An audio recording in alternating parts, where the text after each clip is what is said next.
So our topic today is beyond mindfulness and Gnostic meditation. So we'd like to discuss and show you how those two topics link together and what is Gnostic meditation.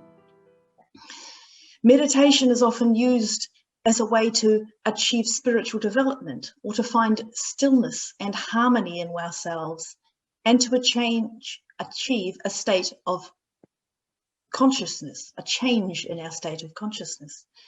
But many people find that whatever meditation practices they try, they still don't enable us to attain a permanent change to a new state of consciousness. Mindfulness offers a way of becoming still in the present by observing our thoughts without attachment to them or to the outcome of them.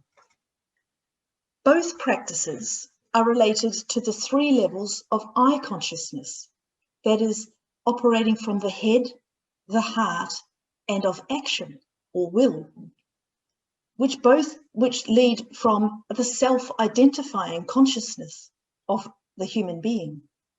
Such practices do not lead to a permanent change in one's spiritual life, nor lead to soul consciousness. On the contrary, it reinforces the ego. What most people are seeking when they practice meditation or mindfulness is a connection to the divine through an enlightened consciousness. The Golden Rosy Cross offers a very simple message. You already have the key to achieving this state. You already hold it in your heart. The Golden Rosy Cross shows us that at the center of our being, of our small world system we inhabit, the microcosm, there lies a spark of the eternal divine realm that we can activate and its effect in our life if our ego-centeredness steps aside. The pupils of the Golden Rosy Cross allow growth of the new soul consciousness through a practice of lived Gnostic meditation. How? Well, we agree that it is important to create stillness in our emotional life, free from the astral turmoil of worldly forces. So firstly, we need to observe our emotions. And yes, it is important to observe ourselves and learn where our thoughts have arisen and where they are taking us to. So we need to, secondly, observe our thoughts. And we need to realize how we react to such impulses. Do we fight them? Do we embrace them? Or do we let them control our actions, always reacting to them? So thirdly, we need to observe the working of our will. But do these practices of observation alone allow us to enter into a soul conscious state? No. These actions only drive us on a horizontal point, similar to meditation and mindfulness. To reach a permanent connection with the divine realm, we need another step than where many meditation practices take us.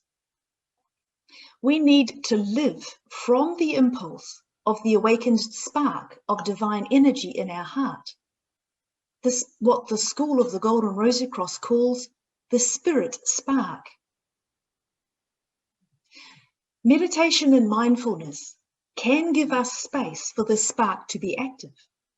But if we don't then live by it, we are restricting our spiritual life to the lower realm by not being connected to the spiritual consciousness of the all. So the fourth step we need to do is to examine whether the impulses from our feelings, thoughts, and will are in harmony with the resonance of the inner voice in our heart from the spirit spark. This is Gnostic meditation. If we acknowledge the impulse from the spirit spark and allow ourselves to act from the resonance it imparts. The Gnostics call this the other one, and we have to allow it, that resonance of the spirit spark in the center of our being, to work within us.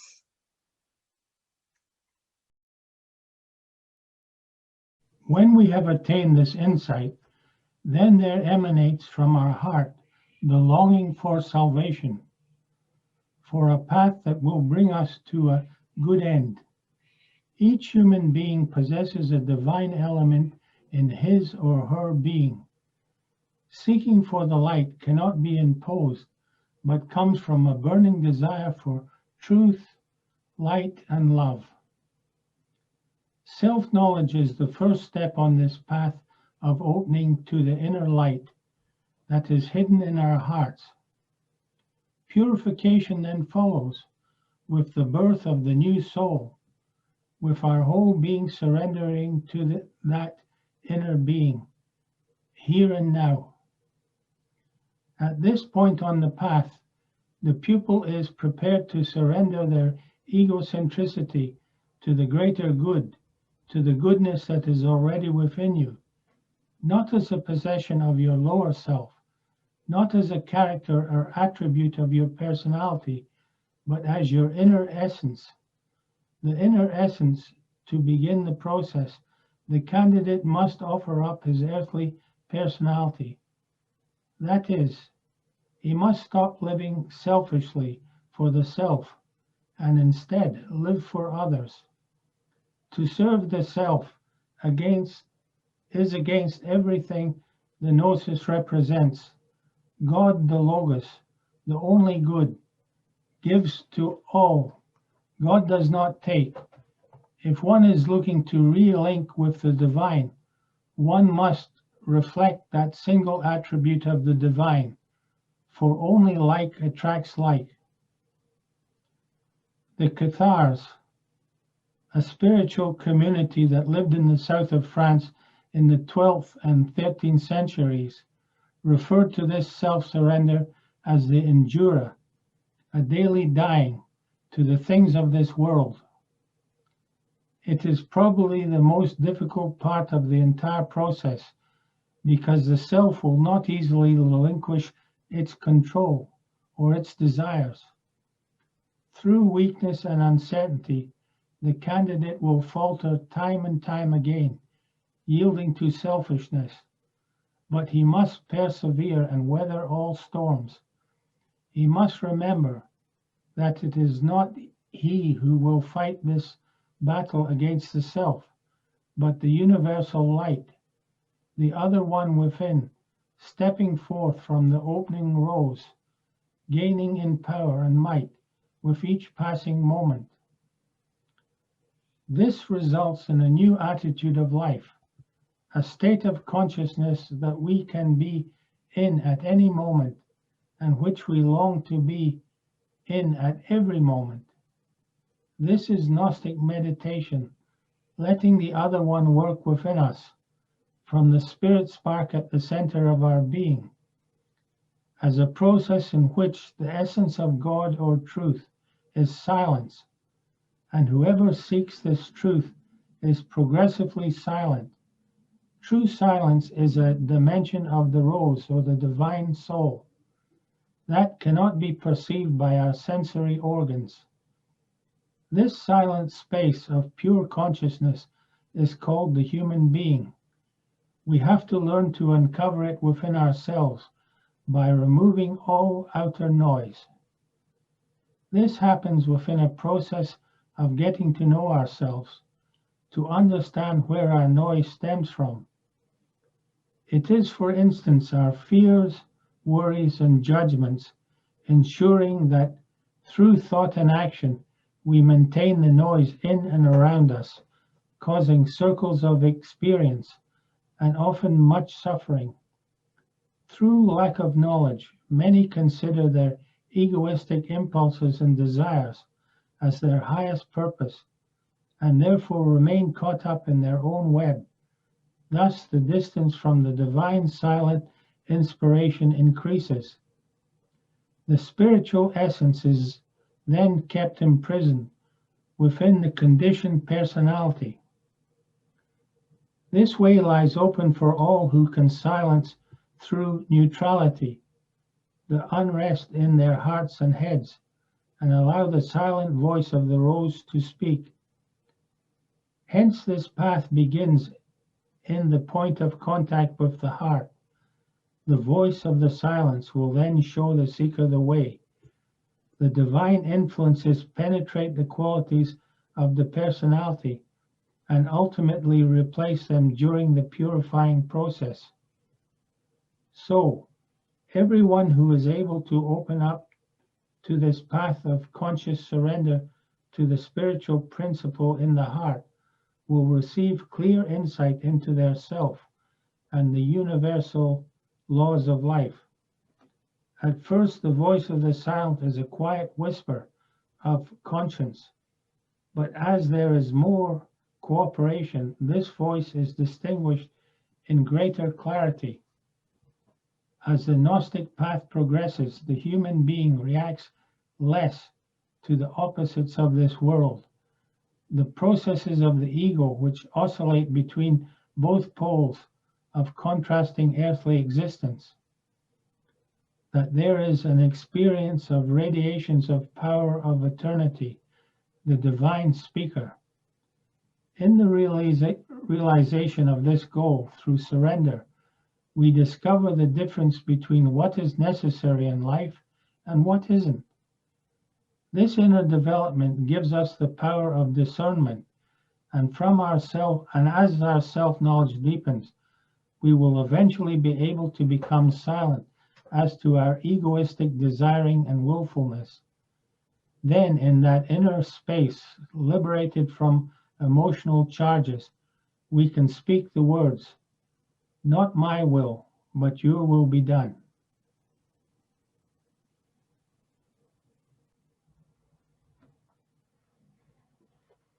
This slide here talks about to enter the reality of the now and submit to the other one within you with the thought of your will be done.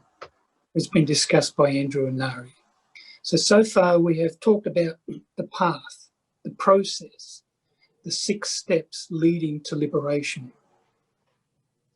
We know that man in his current state of being has 3 paths open to him: culture of the personality, splitting of the personality, and transmutation or transfiguration of the personality. So based on the spiritual law of he who loses his life for my sake, meaning the spiritual, will find it, we now know that all efforts driven from the I-centered personality can only achieve either a culture or a splitting activity, neither of which can liberate the microcosm, but can only be active within the vibrational limits of this world. They cannot escape the laws of reincarnation and karma. We also know that within man there is a divine remnant, a dormant spiritual principle, what we call the rose of the heart, within which lies the true spiritual potential of man, his link to his divine past. This spiritual principle must be awakened, and through this awakening, a process of transmutation, of transfiguration, is guided by the spiritual light it attracts.